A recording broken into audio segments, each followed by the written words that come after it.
few weeks ago, my sister called me up. My sister is here tonight. She lives in Lakewood. She called me. She said that her 7-year-old son, my nephew, was in class a few weeks ago, and the Rabbi said to the children, he said, raise your hand if you're related to a gadol, if you have a gadol in your family.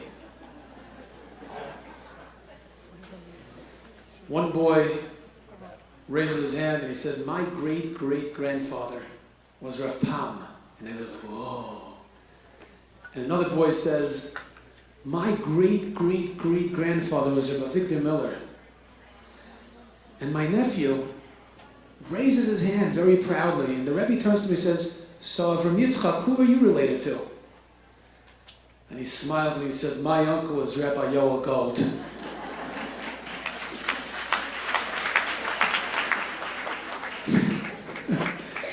The Rebbe said, is he the guy who does the videos? Anyways, it's a real honor to be here at a place that holds you in such high regard. Thank you again, B'nai Olam, for inviting me and giving me the opportunity to speak before the Noshim Tzedkaniyos of Klal Yisrael. I want to open with a story that had a big impact on me. It didn't happen to me personally. Last year, in Los Angeles, there was a certain school who was preparing for their trustees' dinner. And they were doing the trustees' dinner an hour away from LA. There's a restaurant, if you ever visit LA, a beautiful, fancy, delicious restaurant. It's called the Herzog Winery. And for entertainment, they decided to fly in a super talented violinist. And this guy's name is Shimi Weitzhandler. Very, very talented. They fly in Shimi Weitzhandler all the way from Eretz Yisrael. They bring him in from Eretz Yisrael. A friend of mine goes and picks him up from the airport. He puts his violin in the trunk, brings it to his house, gives him some food, rests up a bit, and then he takes him to the event an hour and 10 minutes away in the Herzog Winery. He pulls up to the winery, and Shimi gets out of the car. And he opens the trunk. The violin einenu. The violin is missing. Now you have to understand, they flew in this guy all the way from Israel to play the violin, to entertain the guests. On the invitation they had, in big words, entertainment by Shimi Weitzhandler, violinist. He was supposed to turn around and go around the tables and play the violin. The violin is gone. He quickly runs to the front of the car, maybe it's in the front seat, in the passenger seat, underneath the seats, above the seats, and he can't find the violin. And he finally chaps that this is not the same car he was picked up from the airport. And, you know, he's from Israel, and families in Israel only have, if they're lucky, one car. In America, the average family can afford 2 cars, Baruch Hashem, and it ended up that he picked him up with his car from the airport, and then he took him with his wife's car to the winery, so he had left the violin in the other car. It's an hour away, the event starts in 10 minutes. He's up. They couldn't open the car back in LA, make a call, and send it with Uber because my friend who was at the event had the car keys on him. So he had to go back all the way to Los Angeles, get the violin, and drive back to the winery. By the time he got there, 2.5 hours later, the event was pretty much over. Shimi told me, he said, he can't describe the feelings of devastation he felt. He was completely shattered. He ruined the event. It was a bust. No entertainment. Very, very expensive dinner, sponsors of the school, the trustee dinner. And he left back to Eretz Yisrael. They gave him a check. Obviously, they didn't pay him what they promised him. He didn't do his job. This year, they were preparing for a trustees' dinner, again. And Rabbi Rossman, the administrator of the school, is looking for someone to come entertain the guests, the sponsors, the trustees. He gets a call, and the woman's name is Mrs. Herzog. Her husband actually runs the winery. She was there at the event last year. She calls Rabbi Rossman and she says, Rabbi Rossman, I have an amazing individual who can come entertain for the trustees dinner this year. Rabbi Rossman says, who is it? She says, let me tell you, I was at a wedding in Manchester, England a few weeks ago, and I saw this violinist. He played just absolutely amazing. He's incredible. Rabbi Rossman says, what's his name? She says, Shimmy Weitzhandler. After a few minutes, she convinced him. Rabbi Rossman called Shimmy. Shimmy told me he was eating dinner with his wife in Israel. He got the call, a 323 area code number from LA. He picked up the phone. Hello, Rabbi Rossman from the Cheder in Los Angeles, who would like to invite you to come play the violin at this year's trustees dinner. He told me he almost dropped the phone. He was shocked. He couldn't believe that they're giving him a second chance. Shimmy said to Rabbi Rossman, he said, I'm coming on one condition. Rabbi Rossman says, what's that? I'm coming if you don't pay me. Because the whole year I'm walking around and I'm beating myself up for the mistake, for the mess up, for the failure. And I just want to come back and play the violin. 2.5 weeks ago, I was at that dinner, not because I'm a trustee, not because I'm a sponsor, not because I give money to the school, but because I wanted to watch Shimmy play his second chance. Because I knew that if you give somebody a second chance like that, they're going to play like they've never played before. And as I was watching Shimmy, I thought to myself, isn't this the story of our lives? HaKadosh Baruch Hu flies us in from a very far away place, all the way mitachas kisei hakavod.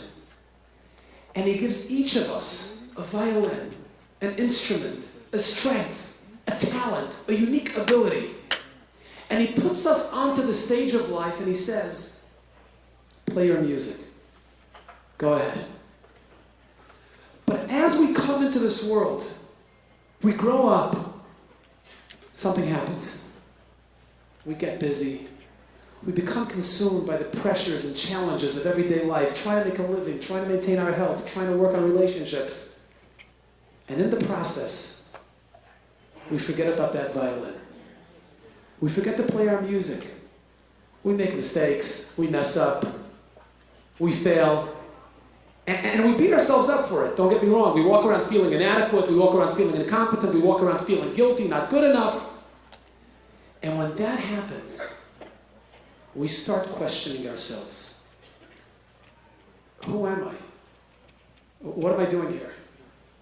Because we define ourselves by the mistakes and failures we make instead of identifying with the greatness that lies inside each of us.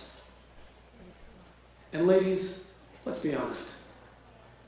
Every single person here tonight can use a Mrs. Herzog in their lives. Somebody who sees past the mistakes and the failures, somebody who sees the greatness inside of us, someone who advocates and fights to give us a second chance.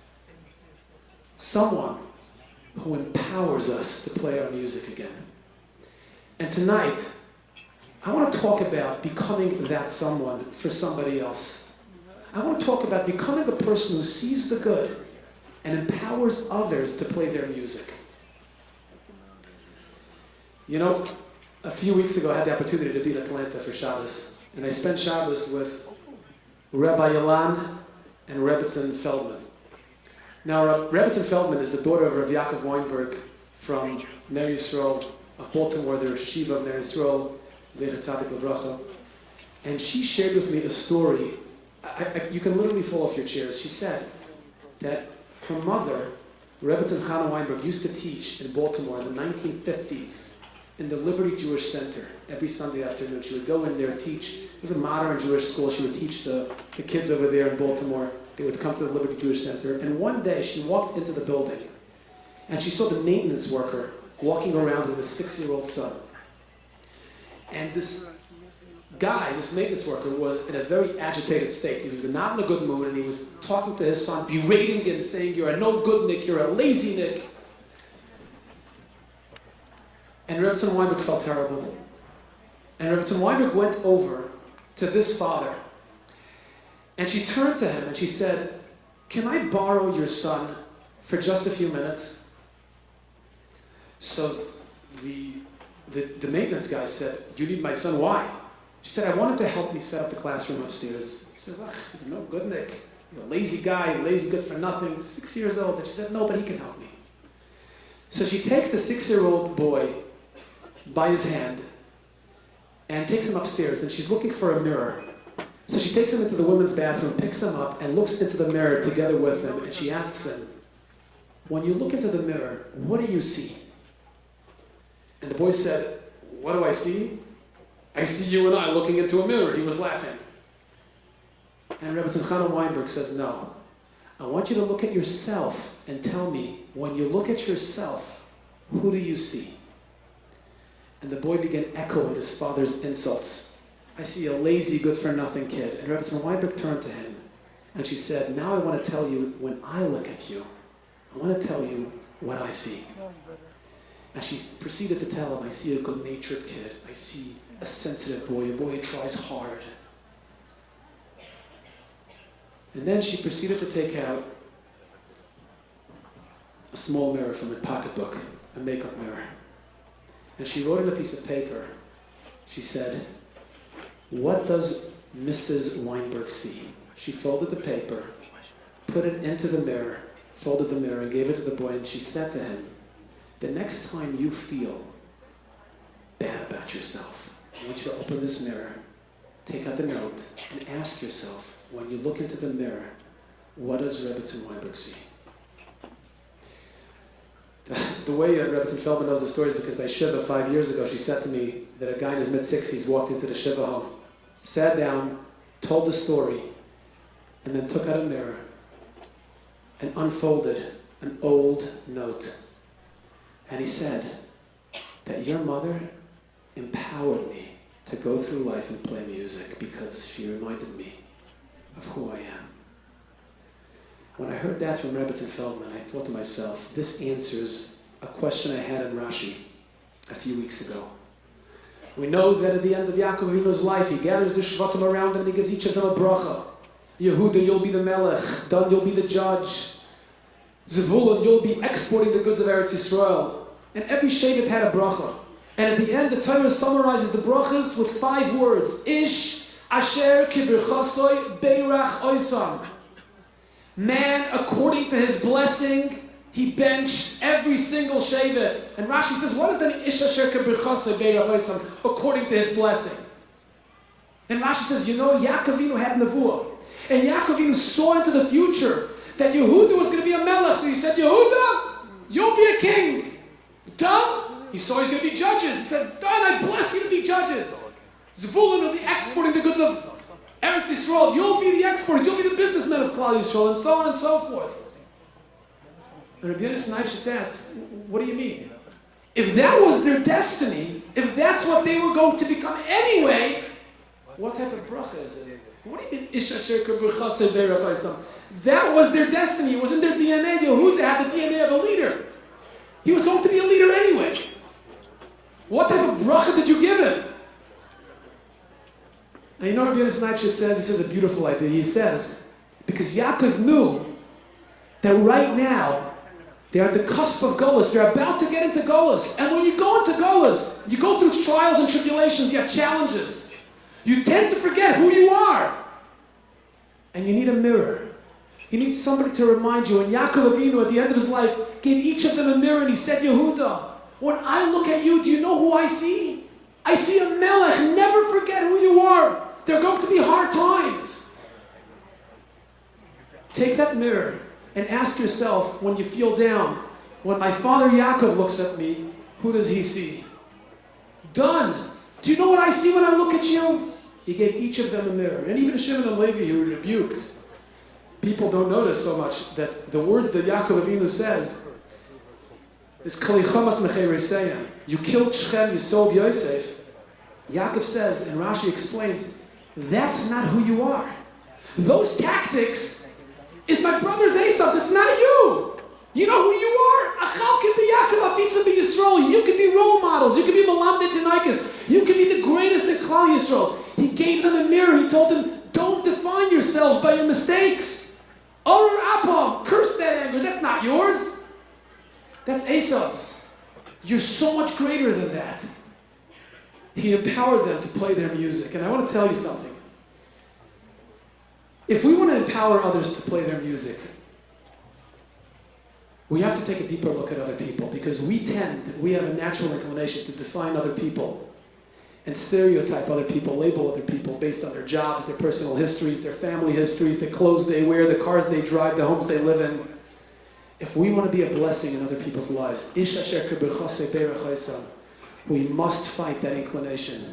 And we must stay curious, genuine, authentic when we reach out and try to connect with another person, connect with their dreams and aspirations, their strengths and their struggles. Don't define anybody by their mistakes, by their past, by their family history, or the clothes they wear. I want to tell you an amazing story. I'm going to tell you this. You probably never heard such an incredible story, and I can say this with absolute confidence. This is the most incredible story I ever heard in my life. When this girl called me and she told me the story, I called her back 3 times to get all the details. If I didn't hear this myself, I never would have believed this. You probably won't believe me. This is unbelievable. She's 23 years old. She told me not to mention her real name. So we're going to call her Chana. Every word I'm telling you is absolutely true. Please believe me.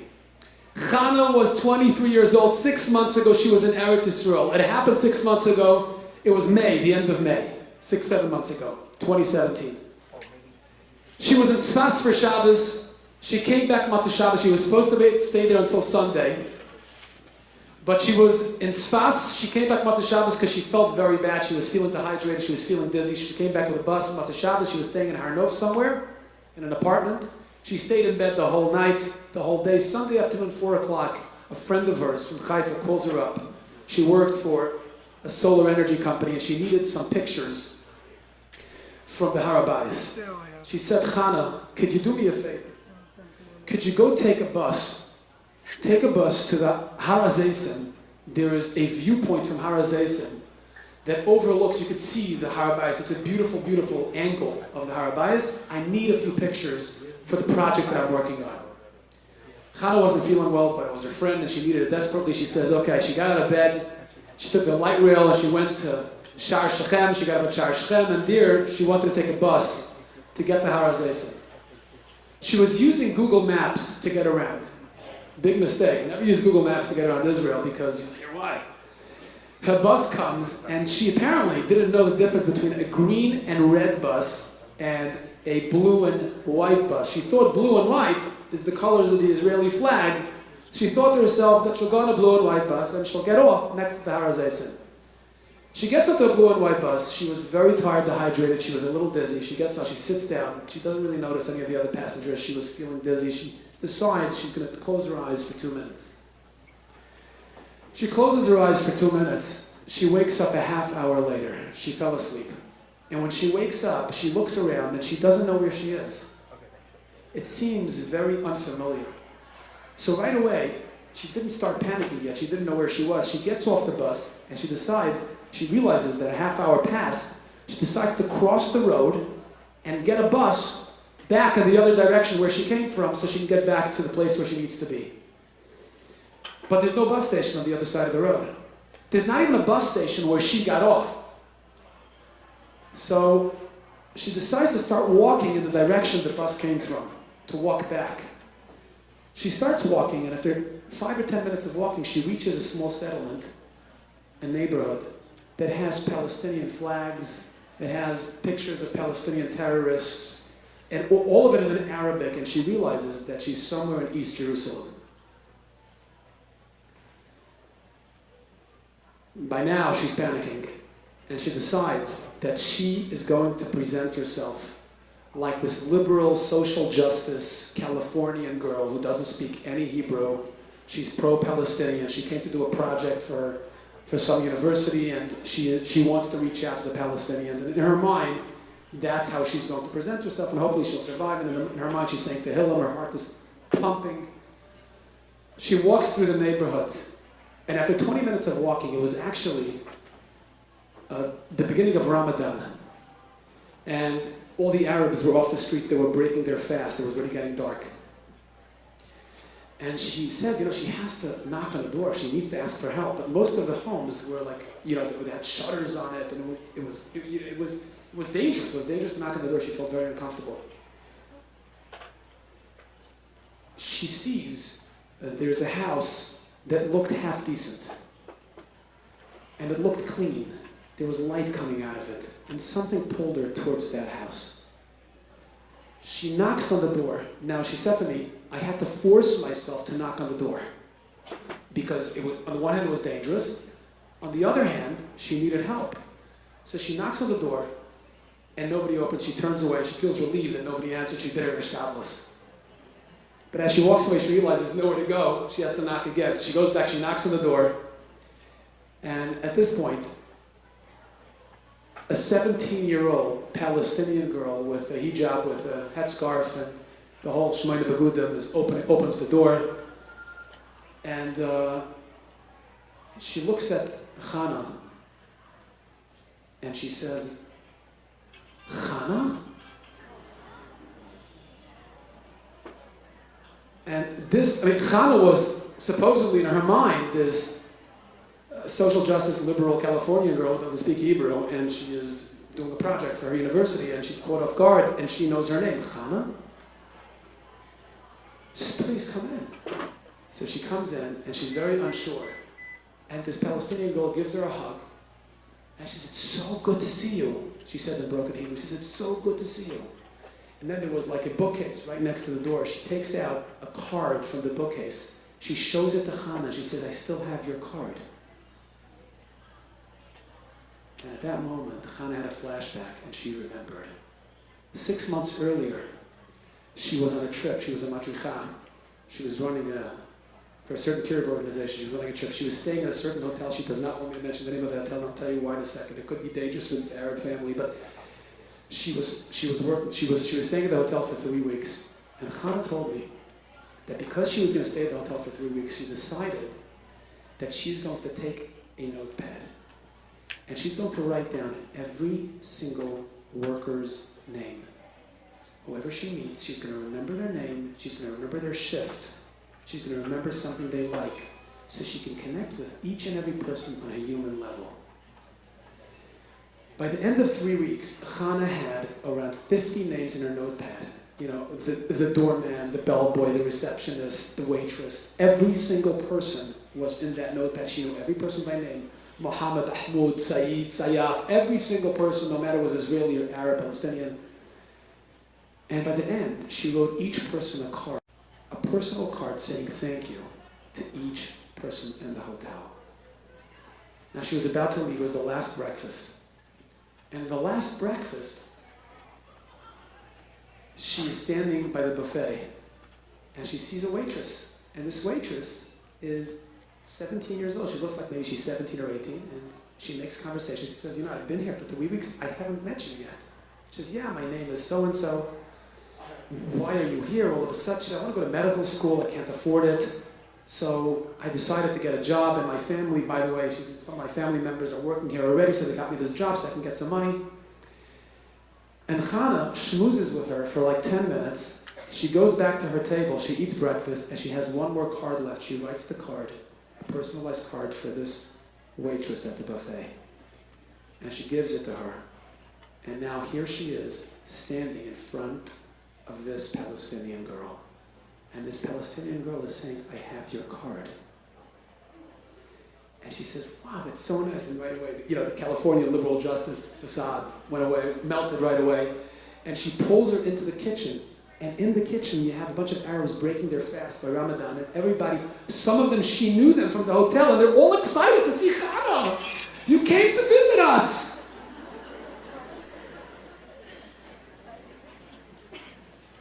Chana played along a little bit, and she was kind of relieved, hopeful.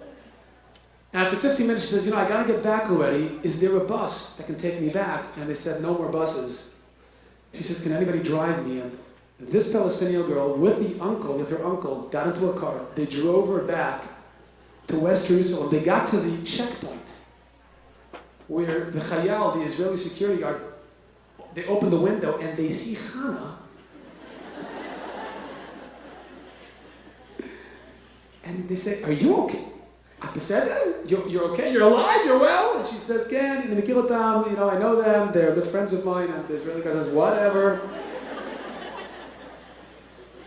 And they drive past, and they drop her off at the Shimon HaTzadik light rail station over there. And she says goodbye to them. And of course, a week later, before she leaves Israel, this time she goes back to the hotel and she thanks them. She sees them again. She thanks them for the ride. I don't even, the Hashgacha Pratis here is just unbelievable. I'm begging Chana to do a video with me. She's not ready. But I said, Chana, nobody will believe me. This is just crazy. But you know what's even more crazier? You know what's unbelievable? The fact that Chana walked around with a notepad, looking at each and every person, not dismissing them as just another person, another worker. She took the time, she was curious, she made conversation, she saw past the clothing. I'm not saying we should reach out to Palestinians here tonight, I'm saying at least we can reach out to each other and see past each other's clothing. And see the dreams and aspirations. See the strengths, the struggles. Because that's the only way we can pinpoint greatness and reflect it back to the other human being and become a real bracha in somebody's life. That's the only way we can do it. We can never do it otherwise. I want to share with you one personal story and then I'm done. I want to tell you, a few months ago I was in New York. I had to be here for an event. And currently I'm working on a project, a curriculum project for schools. And I have a friend from high school that became very, very, very successful financially. So I reached out to him, I said, Ari, would it be okay if we meet at a restaurant somewhere in New York for lunch? Ari says, sure, no problem. I haven't spoken to him in like 15, 20 years. So I get to New York. I was only there for 24 hours. 11 o'clock, I get a text from Ari, and Ari says, where do you want to meet? My brother told me there's a very nice restaurant in Flatbush called Pescata. He says, let's go to Pescata. You'll meet me over there. So I get a text a few minutes later. He says, there are two Pescatas in Flatbush. One is on Ocean Avenue and Avenue M, and one is at Avenue P. Which one do you want to go to? And I'm thinking to myself, any, meeny, miny, mo, I haven't been to either of them. Well, let's go to Avenue M. I type back Avenue M. He says, great. And I was very, very nervous because this was going to be a pitch, the biggest pitch of my life. I was going to ask him for $100,000 for this curriculum that I want to start. Now, I don't like asking people for money. It's uncomfortable to ask even $1, but I needed the money. I needed the money for the project, and he was able to give it to me. He was successful. We were friends in high school. I thought maybe I have a chance. I actually worked with a fundraising coach who helped me with a script with the exact words I should say. There's certain key words you can say that maybe trigger some emotion to get them to donate to your cause. And I have the script in my pocket, and it's 11:58, we're supposed to meet at 12, and I am so nervous. I'm thinking to myself, what's he going to do when he hears that I need $100,000 from him? He comes in 12:03, he had this earpiece in his, he had like this Bluetooth piece in his ear, and he's busy, and I can tell he's very, very busy. He walks in there, he's like, oh, it's so good to see you. He sits down, and I make sure to order him a glass of wine. And we schmooze about anything and everything but money. I can't get myself to talk about the money. And finally, after 20 minutes, the food is done. We ate, we drank, and it's time to make the pitch. So I excuse myself from the table, and I say, Ari, give me one moment, uno momento, I need to go to the bathroom, I'll be right back. I go to the bathroom, and I have to admit, I said Kapitel Tehillim in the bathroom. I asked HaKadosh Baruch Hu, Hashem, please, Hashem, I pulled up my script, I reviewed it, I rehearsed it, I had every single word, and I walk out of the bathroom, and I come back to the table, I'm shaking, and Ari says, what's up, Yoel? And I said, Ari, I've been doing these videos, and I'm thinking about doing a text-based curriculum on these videos for schools, and it's going to be really great. It's, cutting-edge education nowadays, and I think we have to speak the language of our generation, for kids today. And as I open my mouth to speak and make the pitch, a middle-aged woman sees me from the other end of the restaurant. And it looks like she recognizes me, and I get that a lot. And she comes over to me, and she says, Rabbi Yoel Gold? I said, yeah, hi. I'm like making my pitch. Could you get out of here right now? And she, wrong timing. She says, oh my God, Rabbi Gold, I have to tell you, your videos are amazing. Do you know that we have right next door a school called Yeshivat Sharet Torah? It's a Sephardic girls' school. The girls came out for lunch to buy themselves a sandwich at Pescata, which is right next door. And they saw you and they're so excited. Rabbi Gold, your videos are amazing. They're so inspirational. And she goes on for 10 minutes making my pitch. Now Ari is looking at me suspiciously. He thinks it's a setup. And I said, you know, I didn't plan this. She goes on for 10 minutes, and then she says, after 10 minutes, I could see Ari's visibly impressed. And she goes on for 10 minutes, and after 10 minutes, she says, Rabbi Gold, can I ask you a favor? I'm thinking of anything for you, woman. She said, you know, could you come speak to the girls next door after you're done with lunch? I said, yeah, of course. She goes back into the school, and she is so happy. She has no idea what she just did for me. And Ari is so impressed, and he turns to me, and he says, wow, Yoel, how much do you need? I gulped. I said, $100,000. He waited 3 seconds. It felt like an eternity. And then he said, Amen. Thank you. He said to me, Yo, anything else you need? I have a meeting in Manhattan in 25 minutes. I got to get out of here. Is there anything else? I said, Ari, that would be it for now. It's okay. He gets up, we hug it out this time for real, and he walks out of the restaurant. And I sit back down, and I'm like in shock. I can't believe what just happened. And then I remembered my script in my pocket, which I never used. I take out my script and I tear it up into pieces, and I look up to Kodesh Baruch Hu, and I think to myself, wow, you are the master script writer. We have to do a shtablis, but you're the master script writer. I walk into the school next door, Mrs. Sprung, that's her name. She says, oh girls, oh what hashgacha pratis, it's amazing. We met Rabbi Gold and in Pescata, and we got him to come speak here. And I said to the girls after when I got up, let me tell you about hashgacha pratis. But it dawned on me, I actually told them the story, and I told Mrs. Sprung, because you came over to me, and you told me about what an impact I have. You had the courage, you came and expressed it to me. You brought so much bracha to me, you can't even imagine. If we can express to people their greatness, their unique abilities, and reflect it back to them, encourage them, we can bring bracha to people. I remember when my wife and I moved to LA, we sent our kids to school right across the street from the apartment we lived in. I'll never forget this. And Baruch Hashem, no buses, no carpool. It's a dream. Take the kids right away to school as soon as you wake up, and that's it, you're done. It's amazing. By 8 o'clock, they're gone, it's out, and you can go about your day. But anyways, one morning, I was taking my kids to school, and I dropped them off. And I remember that I have to buy some lemons in a grocery nearby. So instead of going back home, crossing the street and going back home, I continued on to the shop, to this Ralph's, which is right around the corner from where we lived. I buy the lemons, I come back, and when I turn the corner, I get back into my block, I realize, horror of horrors, my wife's car is gone. She had left, and I didn't take the keys. I didn't expect her to leave that early that morning. So there was a miscommunication. She had gone, and now I'm locked out of the house. I have to eat breakfast, finish preparing my shiur, and go to yeshiva. And I can't do any of these because I don't have keys. I can't get to my house. I had my phone on me, so I was able to call my wife. I called her, and she didn't pick up. I called her again, she didn't pick up. And I go over to the door, and I put my hand on the handle, and I turn the knob, and of course it's locked.